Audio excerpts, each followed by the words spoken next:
the level of theory versus practicals in academic institutions. That once these students graduate, they are not able, they find what they meet out there in the job market is something that is totally different from what they were being taught because they never experienced the theory, I mean, the practical part of it. I want you to talk to us a bit on how it is important for practicals in achieving a knowledge-led economy. It's very crucial. And what we need are 21st century institutions. And the African Institute of Mathematical Sciences with the next Einstein Forum are creating spaces like this. Here in Kigali, we have the Carnegie Mellon Africa campus, we have the African Leadership University, we have Mass Design, the African Design Center. There are a number of projects happening that are really about bringing Africa to the 21st century and for Africa to lead technologically. And if we can lead technologically, we can build prosperity for all our citizens. And so the practical is crucial. And for me, as a professor of practice for public-private partnerships, what we don't realize in Africa is that in Europe, in North America, in Australia, in Asia, the public invests heavily in research and academia to ensure that scientists are serving the communities, that are serving their nation's advancement so that they're competitive economically. And this is what the next Einstein Forum is facilitating and enabling, is catalyzing those relationships, those partnerships to ensure that the ecosystem for innovating in Africa leads to building prosperity. Right. Right, and it's important also, like picking up from Josh as well as you come in, because this, as Thierry said, I mean, it's the mother of all forums that brings out those who are the creme de la creme in science and you know, leveraging science in terms of you know, changing lives in whatever platforms we go to. For Johnson & Johnson specifically, a very great brand that we've all known from the time we were young, from the baby powder and all that. How significant is such a forum for institutions like yours? Yeah, first of all, thank you for having me. I think for Johnson & Johnson, we've been around for 135 years. It's the largest healthcare company in the world, but it was built exactly through entrepreneurs early on, research at universities that actually continue to drive our innovation. So it's a big part of it is what research goes on at universities that turns into startups, that turns into bigger companies. I think if you look from knowledge, from technology, everything that's happening today, yes, everybody talks about Silicon Valley, but majority of it, actually a lot of the ideas start at universities. And for me, I think when I look at Africa, I went to school in Africa and moved to US to go to university. So all my high school training was right here in Eritrea and Sudan. And it's interesting going there, everything becomes more practical. And this is going to be a key part of what we need to do in Africa, is to take what's happening with AIMS, with Next Einstein Forum, is that one, the scientific foundation that needs to continue to be developed through those institutions, but also how do you continue to give outlets for those ideas to become real solutions? I think for us, for the past 2 years, actually, for me, it was actually the motivation was the first Einstein Forum. I attended in Dakar 2 years ago. Immediately after I left that meeting, we started what's called Africa Innovation Challenge. And basically, we went to all 54 countries. We actually, somehow, even though we only launched it in 10 countries and made it to all 54 countries, we received over 500 ideas from technology to healthcare, real challenges that exist in Africa, and solutions. People had a lot of great ideas. We selected 3. Actually, our 3 winners are going to be here in Kigali talking about their experience in working with industry, and they completely transformed their businesses. These were simple ideas that people had. They just need the network, whether it's through the universities, whether it's the industry, working with them, because the mentorship becomes very important. Right. And for me, I think this is the link that we need to continue to build, is that what's happening at the academic level, industry actually helping, because one of the biggest advantages Silicon Valley and others have in the US, in Europe, is that there's significant mentorship available. And for me, I think this is where I think our industry could play. And for Johnson & Johnson, it's a simple concept we have, that the only way to create innovation is actually people that are in those countries that are dealing with those challenges are the only ones that could actually solve it. Right. So Africa's challenges are not going to be solved by somebody sitting in Silicon Valley or somewhere else. We need people in Africa to solve the challenges, and we're just here to help. Right. And this is very important here. I want to come to you because tonight we're talking about whether achieving a knowledge-led economy is actually a fact or just a myth. for many people, you know, we have actually seen how the economies in Africa and most African countries have been, you know, have been agrarian economies where, you know, agriculture plays a big responsibility in their economies. And if we talk about, you know, Rwanda specifically, the economy of Rwanda grew tremendously, and most of the time they pinpoint the role that agriculture has really played in this sector.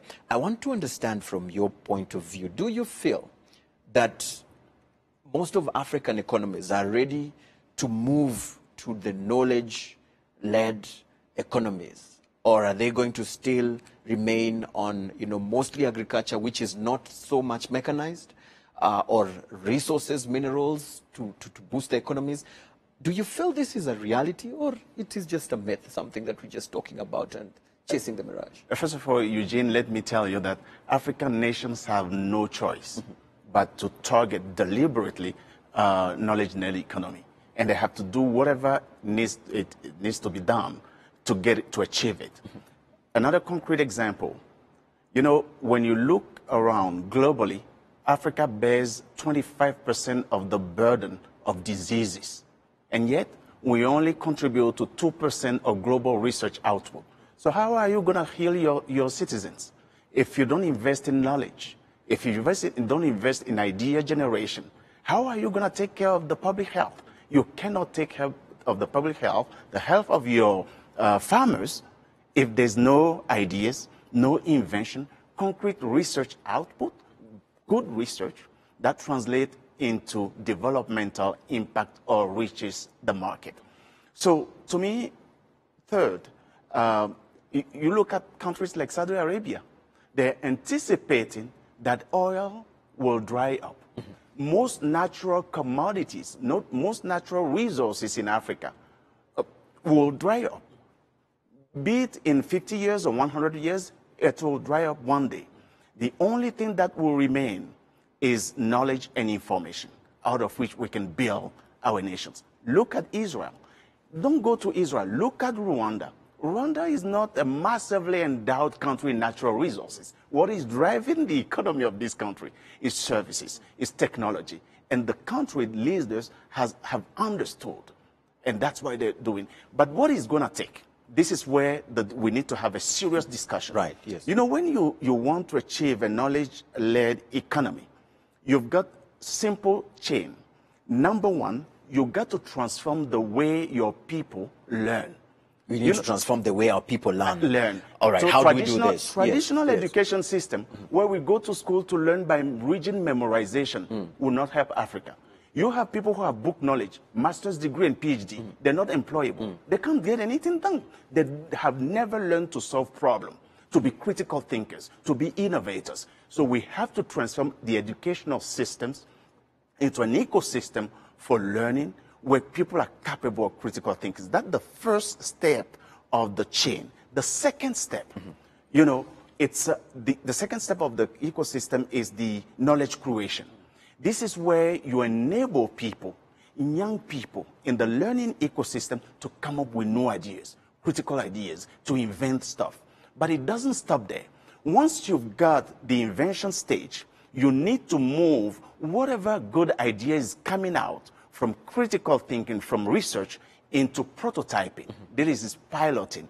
If, for instance, you have a research scientist from the University of Rwanda who comes up with a great solution to heal malaria or to whatever diseases is out there, you need to pilot this and make sure that it works. When you pilot it, if it works, you demonstrate. You demonstrate, you industrialize. That's the chain.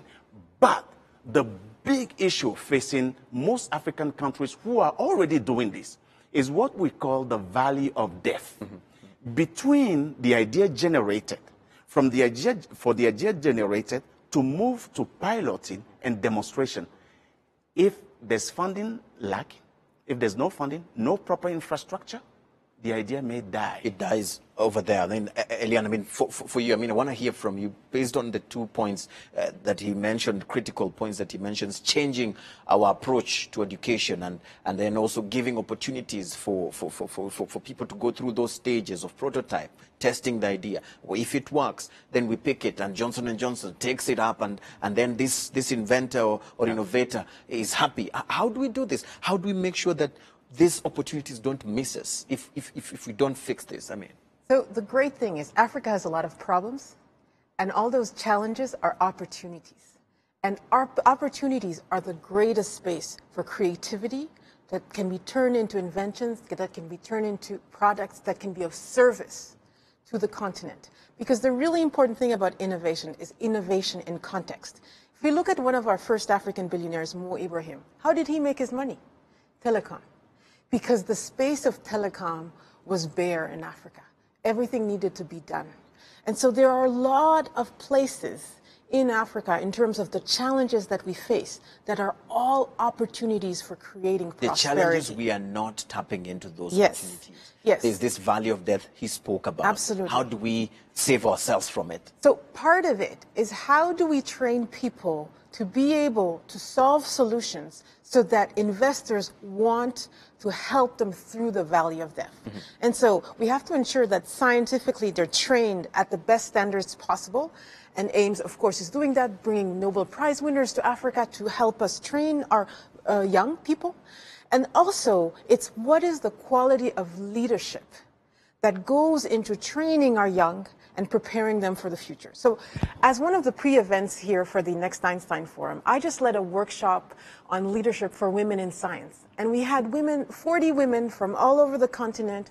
We had young, early career scientists, mid-career and senior scientists. And so we had opportunities for all of these 3 levels of scientists to be interacting. We also had men who came as mentors to help the women in their careers. And so what we teach them is how do you vision your leadership? How do you tell your story so that investors want to be part of your journey? How do you negotiate for win-win situations so that the investors, that the scientists, that the universities involved, that the policymakers, that everybody wins as you move forward?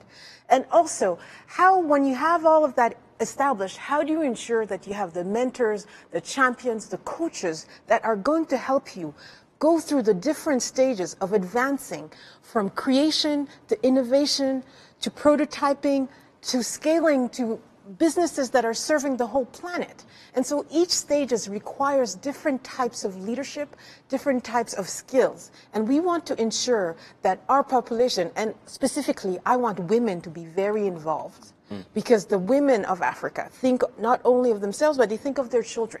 So the innovations that we really want to promote, because if we see between now and 2050, half the children that are going to be born on this planet are going to be born here in Africa. And we want every one of those children to have the opportunity to be the next Einstein. Right. Very powerful. Josh, I mean, you could also pick from the same, and I'm very interested in you sharing how can these young innovators escape and save themselves from this valley of death that I think they both perfectly hit it in the head, which is one of the things we do the most is actually we teach people what's called design thinking. And this is the fundamental concept, not just the chemistry, the math, everything that the fundamentals people need to know, but design thinking says that you have to know what the real problems are, and you could actually try to solve those. But this concept of failing fast, being able to experiment, to prototype very quickly, and then move to the next one is the most critical fundamental thing that's working, especially in technology space, especially in healthcare, being able to prototype and be able to move constantly. I think that's a fundamental need, and I think part of the education system has to change so that it's no longer just the academic training, but the soft skills that are needed, which is how do you become competency in workplace, competency in startups, which is design thinking, leadership, being able to connect with people, collaborate with people, because being on your own in one place doesn't help you at all. So when you look at whether it's Google, Apple, I mean, if you look at an iPhone, it's made by 7 different companies, contribute to every iPhone that's made. There's a reason for that. You don't need to build everything yourself, so you could continue to create that ecosystem that Thierry talked about. So for us, I think companies like J&J, we try to catch things really early. Give us some of the best ideas you have early on, and we'll walk you through what steps you need to go to. Right. And I think that's going to be a key portion of how you build this in the future. Right. Crossing the valley of death, Eugene, I want to build on what George and Elian just said, requires critical, innovative funding instruments. Let me say, you take the example of Europe. To deploy bio-based industry, that is the use of biomass to develop biorefineries, they set up public partnership, private partnership funding of 3.7 billion euros. 2.7 of it comes from the private investment. So one thing that we're not succeeding in doing enough in Africa, we have industry leaders, but they're slow to join forces with the dynamic. How do we catalyze this? How do we expedite this? How do we expedite this? Yes. It takes greater involvement from public agencies, because industry leaders won't walk into anything you're doing, piloting, be it a great, bright, brilliant next Einstein ideas. You need public agencies to support the piloting. When you support it, the pilot works. It sends a strong signal to the industry that they need to catch up the train. Otherwise, they might not be able to benefit from it. So they will join forces with that. But without public engagement, without public involvement at the basis, when you look at countries in the US and Europe, they invest heavily in research.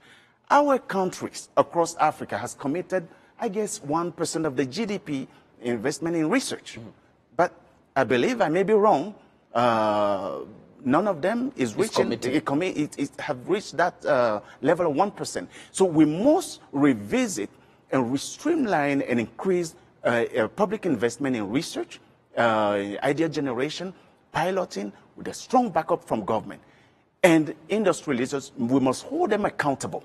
They're employing talent on the continent. There's no way we can see Pan-African private sector organizations across the continent staying aloof and wait for government, wait for academics to do everything, and then to just benefit for it. There's an accountability issue. It's a matter of responsibility if we care about the transformation of the continent. Right. Elian, how would we hold this, institutions accountable? He passionately says it, how they sit back, they take a back seat and wait for, governments to invest in this R&D and all that, only for them to consume this. How practical is what he's saying going to be like? So I've been on the Presidential Advisory Council of Rwanda for a decade. And one of the things that Rwanda has done is the primary focus really when the rebuilding of the country was how do we revive agriculture? How to revive tourism? So the social innovations that the country, the policymakers brought really created a space where we were building areas of economic growth. And so the focus on education, we really had to start from the bottom up. And so Rwanda now, we see ourselves that we are ready for really tertiary education to be leading, because the base, we have worked on the base. So it's really important to focus on the base, to create very strong partnerships, partnering for excellence. So partnering governments, global industry leaders, partners in the social and nonprofit sector, activism in citizen activism, and to bring all of this together so that you really have positive social movements. Every part of society, every sector has to be involved. And so we have to create a system where there's shared values, where everybody feels committed and inspired to bring the best, whether you're industry, whether you're policymakers, whether you're citizen and community groups. And this really creates a de-risking factor for investors, because investors want to make sure that there's an ecosystem that is functional. Broken ecosystems don't allow funding to come and to scale and to build prosperity. So really ensuring that the strength of that ecosystem for innovation, enabling policies, enabling financing, enabling education levels, critical thinking, strategy, design thinking, human-centered design, because you cannot innovate outside of context. So I worked in the biotechnology sector in Canada for a number of years. And when I decided to come back and see what could be done, the first workshop I held over 10 years ago was how do we build African bioeconomies? And what I realized is that all of my knowledge as a molecular geneticist was absolutely useless if policymakers didn't know how to harness what I did to have the laboratory facilities, the training for young students to get where they needed to get so that they could start innovating. And so really, it's very interesting to me because now, one of the things that, in terms of the Next Einstein Forum, there's been phenomenal pre-events. And one of the events I attended was the launch of RAWISI, which is the Rwandan Women in Science Association. And a lot of the young women at that forum, they remember me over 10 years ago at the first International Conference in Natural Resources that was held in Rwanda in 2007. And they said because of me, they went on to get their PhDs. And those PhDs are anywhere from chemical engineering to human genetics to looking at GIS and how satellites can help us help small farmers to increase the productivity on small plots of land. And so how we inspire the next generation and how we work at it consistently. Because we cannot stop. We cannot say we're going to work one day. Every single day we keep at it. And the great thing about having this event here in Rwanda in 2018 is Rwanda has been working diligently to enable an ecosystem that attracts all of the players that are coming to the Next Einstein Forum and want to contribute to continuing to scale this. Great, great. And Josh, I mean, Thierry mentioned the role of the private sector and the fence-sitting aspect, which really annoys him from the voice and the tone of his voice. He didn't feel like this is something that is good. I mean, most of the private sector institutions would always want to jump into something that makes profit. If it doesn't make profit, then count me out. This is what they usually say. If there's no incentive for me to jump into it, then also count me out. How do we change this attitude and make our private sector be a sector that rewards failure? You know, if an inventor or an innovator comes with an innovation, and even if it doesn't work, they can actually still reward that and give it a chance to even work better. How do we change this? I think the industry is starting to recognize that has to change. To give you an idea, for us at Johnson & Johnson, we started in the US. I think we already announced something in Europe and in Asia that we're doing, which is what's called J-Labs. Yes. This is to allow, to get into healthcare.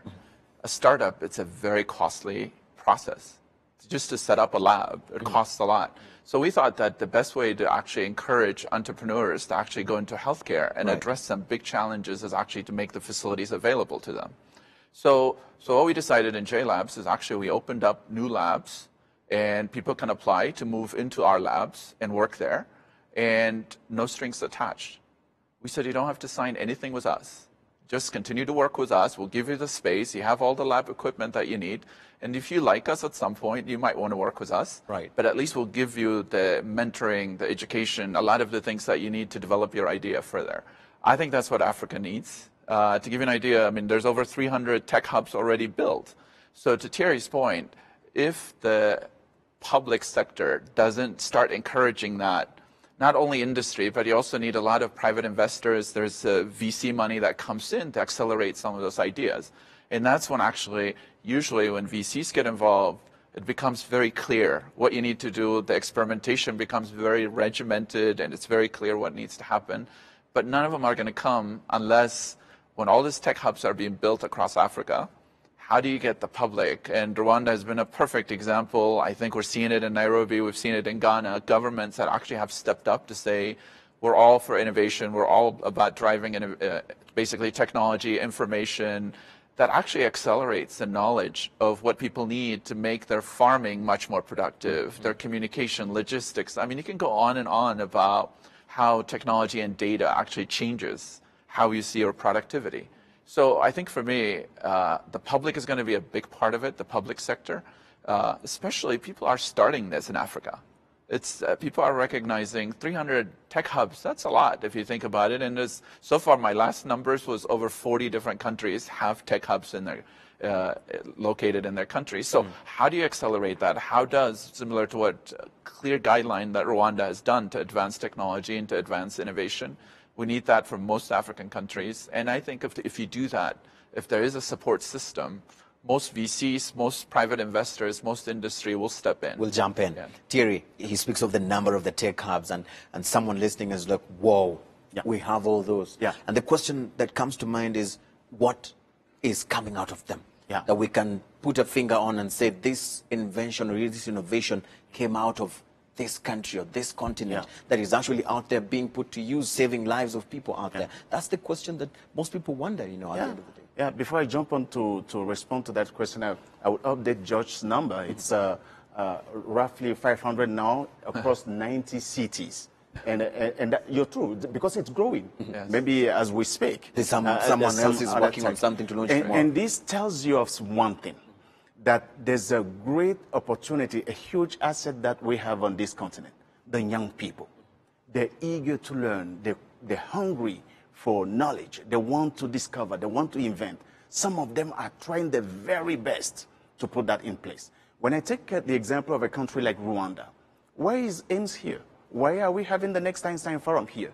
Because we found in Rwanda a conducive policy regulatory framework that makes it possible for science to enjoy making science, doing science here.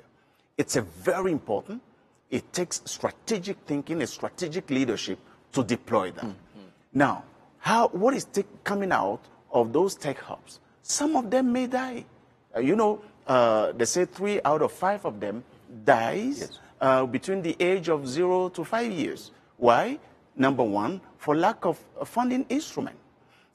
B, for lack of research and development.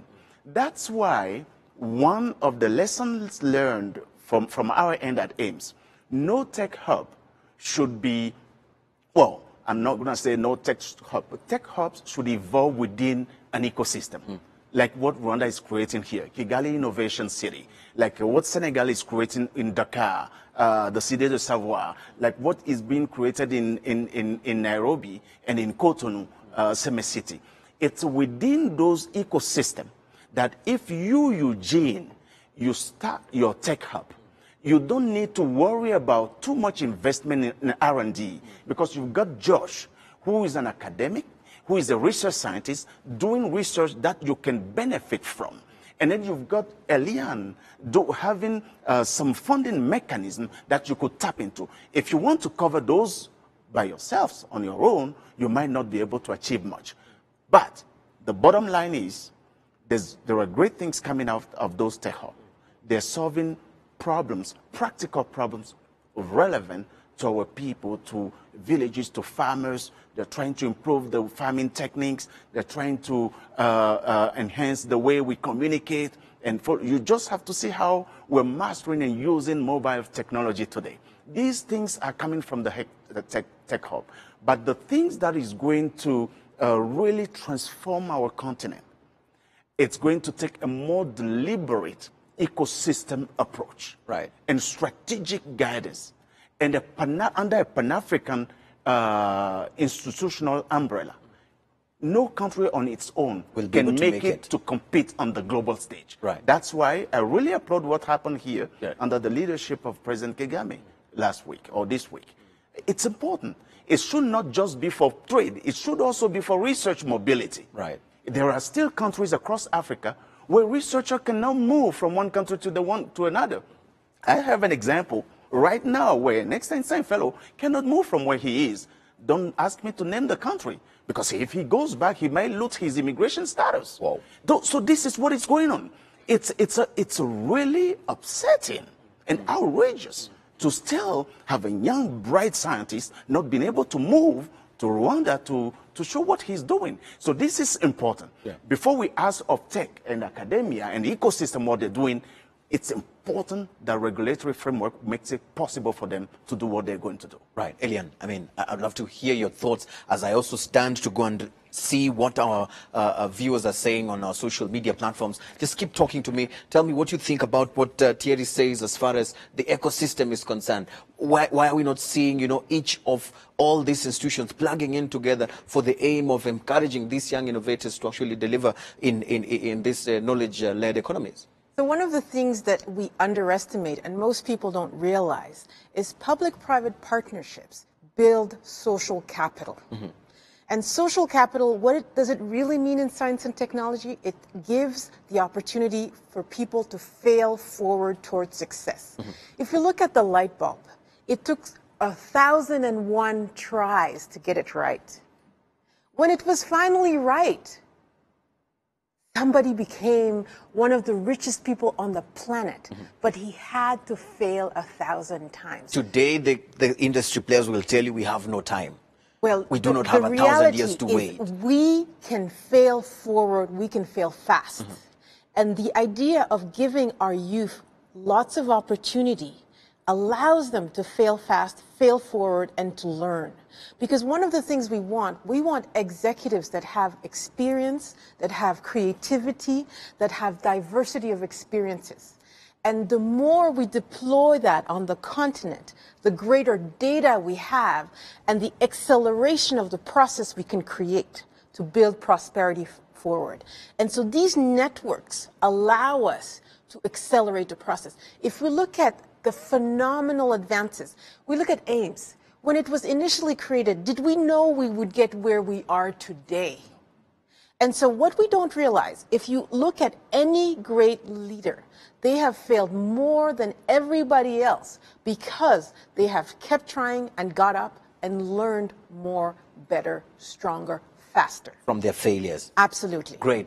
Josh, I'm going to come back to you, but before we do that, let's just quickly take a look at what is going on our social media platforms. All you need to do is simply add the hashtag InFocusRW if you want to tweet us. It helps us to actually track your tweets. One of them from Amanya Franklin says that the tech change is driving demand for skilled labor and spurring and upgrading of skills across economies. Emergence of a knowledge-based economy has spawned a new notion of workplace literacy, changing the relationship between employers and employees. Josh, definitely this comes to you. How do we ensure that also job losses are not, incurred in this sort of transition where now, hey, if you're changing this employer-employee relations because of the knowledge that you have, how do we keep the correlation as we continue on taking in the knowledge-based economies? Well, I think there's a couple of things that need to happen. One is for people that are coming up, especially our younger generation that are just still learning about things, mm-hmm. we need to make sure they get all the experiences we're talking about. One of the things we're trying to push is actually they should get some industry experience. Mm-hmm. Get to work in companies, not even a full-time, do internship, do co-ops. This is what changes the U.S. economy, especially in the science engineering. Tons of people actually get to experiment while they're studying their college programs, their university programs, and they do a lot of internships. Right. But I think the most important thing is a lot of times also it's not the PhD that's needed, especially in technology. So this concept of the hardcore academic, but also some of the technical skills that are short two-year universities, basically colleges that exist for technical capabilities, especially nowadays with programmers, with people that are actually developing all the technology ideas, are not the people that have the PhDs. They're just people that are getting trained for a specific skill set. I think that's going to be key. Right. But I still think that in Africa, there's this fundamental gaps that exist that we need to continue to address, which is this human-centric, consumer-centric. Right here in Rwanda, I'll give you an example. One of the things we found out in the fact that the government is very open to actually share. This is true for all of Africa. This is true for a lot of countries, that girls actually miss 50 days of school because they can't find the right products for sanitary protection. That's just completely unacceptable. And one of the things we decided to do was a nonprofit. Again, here's the thing that we're talking about, how private sector and public sector could actually come together. In Rwanda, what we figured out was that there's a way to make those products locally and women would sell it to each other. So this is not companies like J&J just helping to make sure that a woman is able to create a business to sell to other women, because that's where the access issue becomes. Can they afford it? Right. You know what we do here in Rwanda? We actually go to the farmers for bananas. We collect the stem from the banana that they used to burn. And we worked with NC State, North Carolina State University in the U.S. We actually shipped a lot of the banana stems to U.S. and asked them to help us convert it into an absorbable material. And they did. So now we actually produce here in Rwanda, not J&J, it's actually its own locally owned people it's almost a nonprofit that actually makes money, but the people make the money. Right. And we do that today. We actually produce quite a bit of sanitary napkins so that girls are not missing school. And I think as we look at this, we need to start thinking about what is hindering people from doing the things that they need to do. Yes, yes. And start plugging in where the gaps are. Right. And this is basically how you develop bottom up. And this is how you ensure that people are not waiting in the old economy jobs, that they could actually be educated, they could actually be trained, simple skills that allows them to advance some of the things that we're talking about here. Perfect. Let's take a look at another tweet. Let's look at this one. This one is from Ndeye Absa. Says, it's just switched on TV and found Eliane on In Focus. Question is how to duplicate best practices across Africa going through language barriers and cultural context. Eliane, this is very interesting. How do we do this? So one of the things that is really important is how do we ensure that whether you're a francophone country, you're an anglophone, lusophone, how do we ensure that access is available to all Africans? So personally, I've been involved, I've been funded by the Bill and Melinda Gates Foundation. I've been a reviewer for Grand Challenges Canada as well as Grand Challenges Africa, and I'm a member of the African Academy of Sciences. And so it's to create opportunities for people to submit grant proposals, seed funding proposals in their languages of choice, and to create programs that allow all of Africa to be able to advance and learn forward. And the cultural context is critical because innovation happens within the context of culture. So we should not force them to use a language which is not actually, you know, in the context of where they come from. It's really critical. In order to find out what is the tacit knowledge held by smallholder farmers, for example, it's really important to bring in people they trust. So here's one of the things.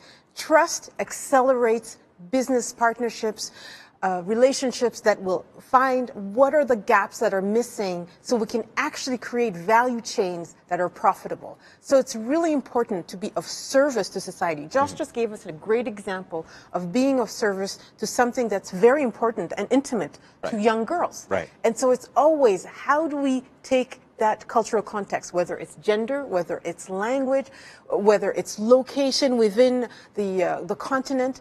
Those are critical because they will determine when the fit is right, we are creating sustainable long-term businesses. Right. Very powerful. Thierry, I want to hear from you. Very important statement here, because at the end of the day, we will definitely need to nurture this creative culture. You know, from the onset, she said, of the tertiary, from the tertiary level.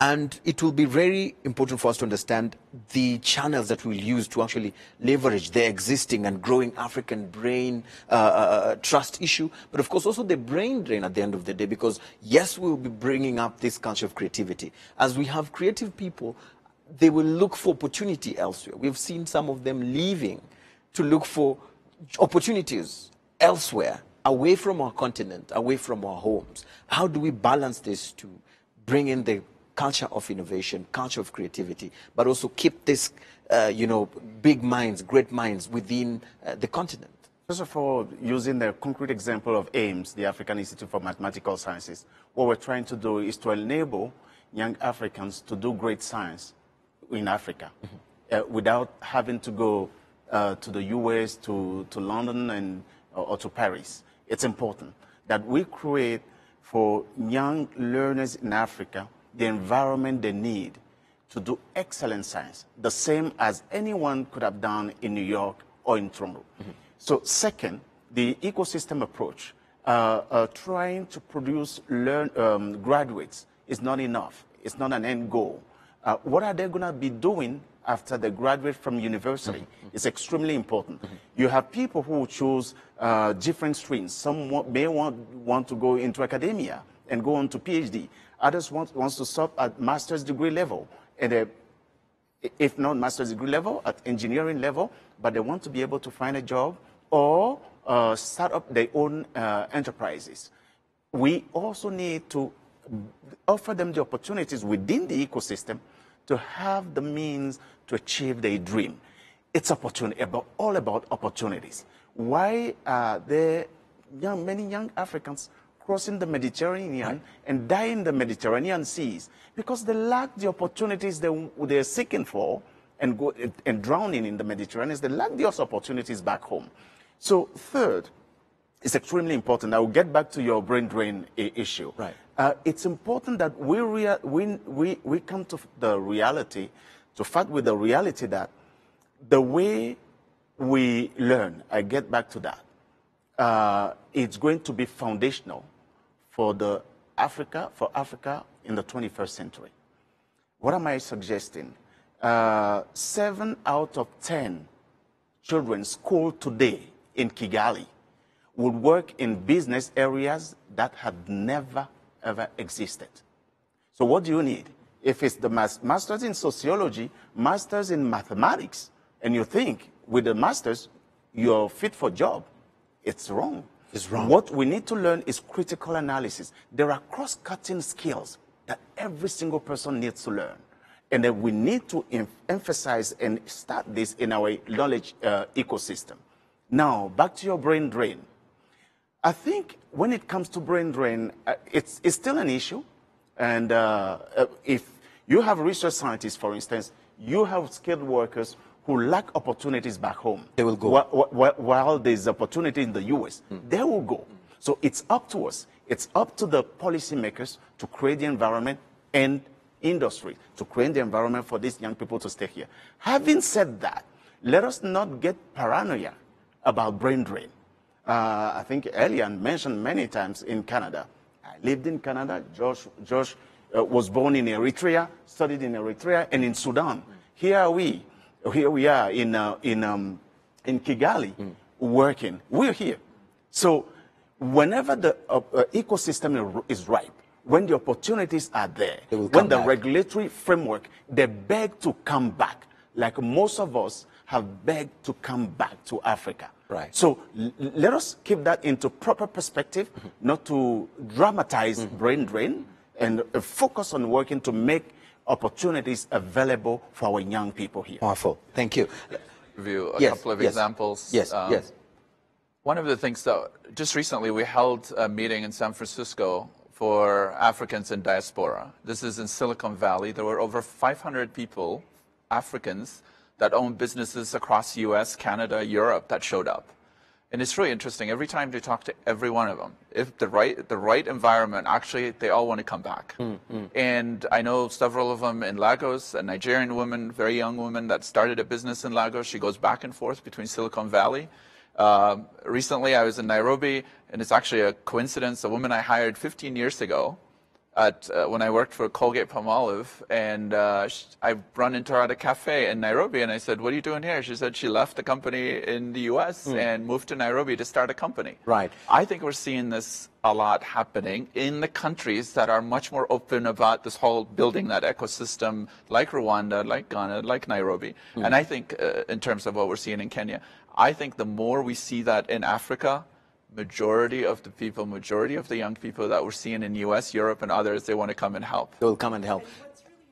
There's brain flow happening. So I know a number of Rwandans who are coming back, creating enterprises, and who are getting involved in building local knowledge and economies. So one of my mentors at the workshop in Women in Science that we just had, Sonia, is an industrial engineer, trained in Canada. She was working for one of the top aerospace companies in Canada, came here, is now working for Rwandair, and has gone back to Canada to purchase planes for Rwandair. This is one example. So one of my colleagues on the Presidential Advisory Council, Clet, was a senior vice president in major pharmaceutical companies. Now he runs his own Leaf Pharmaceuticals, and he's advancing new cancer drugs, and his passion is how do we ensure we're going to have new cancer drugs that are appropriate to African populations. And so he is investing in Rwanda in terms of building an ecosystem, investing in terms of partnering with the education system, with ensuring that we have the proper laboratories, ensuring that we have local biotechnology industry. And so the reality is there are a lot of people coming back, contributing. There are a lot of people who are looking at how do we connect. So I was also here for the Gender Summit. That was one of the pre-events to the next Einstein Forum.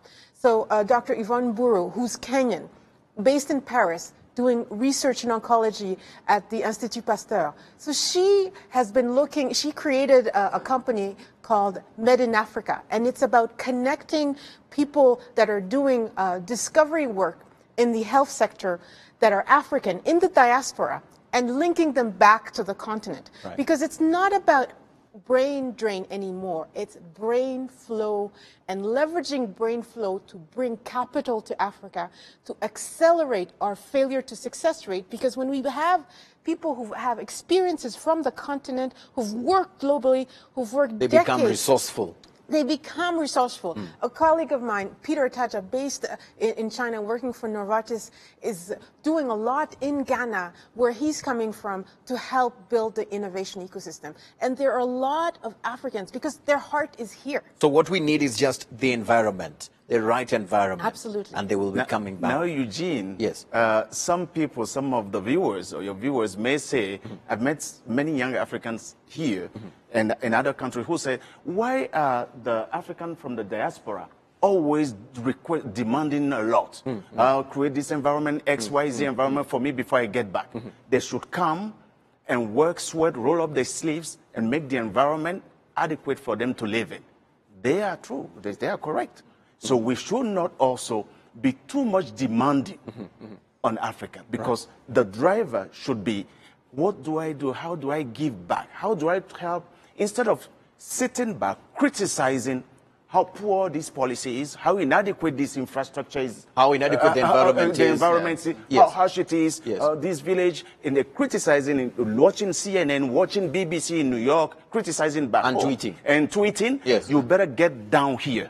But Roll up your sleeves and get it done. I totally agree with these young people who also say this. Right. Yeah. I think one of the issues is there are a lot of people who are coming back, rolling up their sleeves before the ecosystem is built. That's true. If we think of Neil Turek That's and true. how he created AIDS. That's correct. At the beginning, there was nothing. If we think of Fred Swaniker, when he left the U.S. to create the African Leadership Academy and then the African Leadership University. So what Thierry says is we need more of them to do Absolutely. that. Exactly. But There's we still many of also- them there. Yes, yes. Tweeting back home. Right. Yes, but we need to tell the positive stories, because what happens is the positive stories get drowned out. The positive stories inspire others to come. Right. And so it's very important. To tell the right stories, the Absolutely. positive stories. Well, I And think that's the what one thing NEF that- is doing. The one Yes. thing I would add is, again, We're only I remaining think with 1 minute, I'm told. So let's just try and start wrapping up. This is the part I hate about this show, when I'm starting to be told that we need to wrap up because our time is up. Let's just start sort of giving our parting remarks as we go. I think the most important thing is not the ecosystem have to be perfect. People have to see the willingness of governments and policies in that direction. I think the people are willing to come back and build it. The question is, in order to come back and be able to build it, I think you need the willingness of policymakers to say, yes, we're going to support this. I think people will come. They will come. For me, it doesn't have to be a perfect system. Right. Elian, one more time, in your closing remarks, is it a reality? We have seen, I've heard a lot of knowledgeable people like you here. Are we ready to drive our economies? Is it a myth or still a fact, the knowledge-led economy? We are driving our economies. We have tech companies that are starting to build prosperity. We have venture companies from around the world who are coming to see what's happening. We have pioneers in all sorts of fields, including artificial intelligence, coming from North America to Kigali because they want to be part of this great story that is how Africa is going to harness the fourth industrial revolution for all sectors and bring us new opportunities for all our youth coming up that are going to be able to benefit from these great new schools and be able to all be innovators and contribute to our sustainable growth. Right. Thierry, you have the last word. We are hoping to welcome all our participants to the next Einstein Forum from tomorrow. Right. Great things will be happening. And we're very happy that through the Next Einstein Forum, we're trying with our partners, international partners, African partners, to bring Africa to the cutting edge of science. And to the young people, the opportunity is here. The time is now for them to contribute to transform this continent. Right. And to our leaders, I think we're offering them the platform to really guide us and tell us the agenda they have there for their nations and how we can fit in from our different respective areas of expertise. Right. Powerful indeed. Alice, I don't know how many more minutes I have, but if I can just quickly go through. Alice, you can just whisper in my ears and tell me if time is up completely or if I have some time to go through some of these tweets right here. Very, very important messages coming through from our social media platform right here. One of them, I'd seen it earlier on, is here. Let's work for opportunities to be made. I don't know what's going on with me right here, but definitely this is what I'm supposed to be doing. There you go. There you go. Let's work for opportunities to be made available to young people on the continent in addressing the issue of brain drain. This is definitely a very powerful quote right there. One last one from Robert here. Where is it? Right, there you go. Robert is here. Oh my God, what am I doing? I think I'm rushing over this. I want to read this tweet from Robert, and I'll definitely be able to read it before we can go. If it refuses, we will source, as I'm being told. There you go. Picking on Thierry's take on innovation ecosystem, it's surprisingly a similar situation in Japan, but the bases differ by orders of magnitude. Education needs disruption by the youth for the youth. Your thoughts? This is something that I'm hoping that Thierry and the team, you'll be able to, unless if you can quickly squeeze in 20 seconds. What is your thought on that? But basically, I think we can meet at the Next Instant Forum. Let's tell him to come over there. Yeah. Right? I'm inviting him next tomorrow. Yes, indeed. Robert, you're invited at the Next Instant Forum happening from tomorrow. Definitely, our time is up. I'm being told it's time to pave way for the news in English. And my name, as always, is Eugene Anangwe. Thank you for watching. Thank you.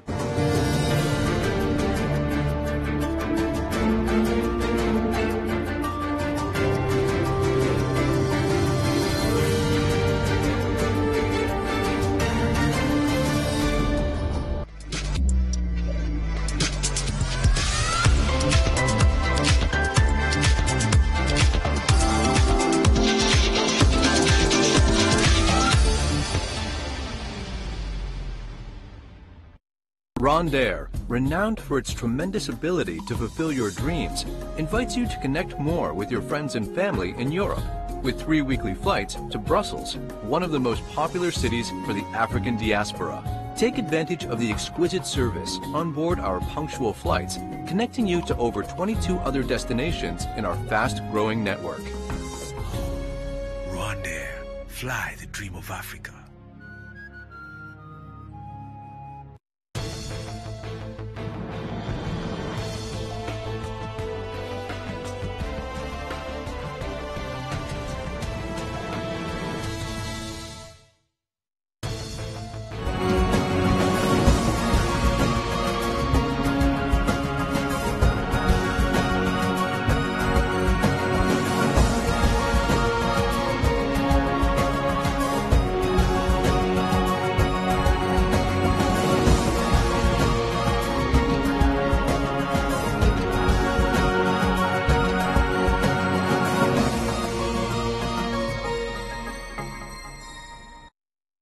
Now, a very good Sunday to all of you watching Rwanda Television. It's time for news in English, and here are some of our main stories. President Paul Kagame and his Ugandan counterpart, His Excellency Yoweri Museveni, agree on infrastructure, transportation, economy, and security aspects. During the Africa Science Workshop, scientists called for African governments to empower the research sector. RPF party officials in Kigali city pledged to tackle malnutrition and poor sanitation. Ex-Catalan leader Carles Puigdemont detained in Germany.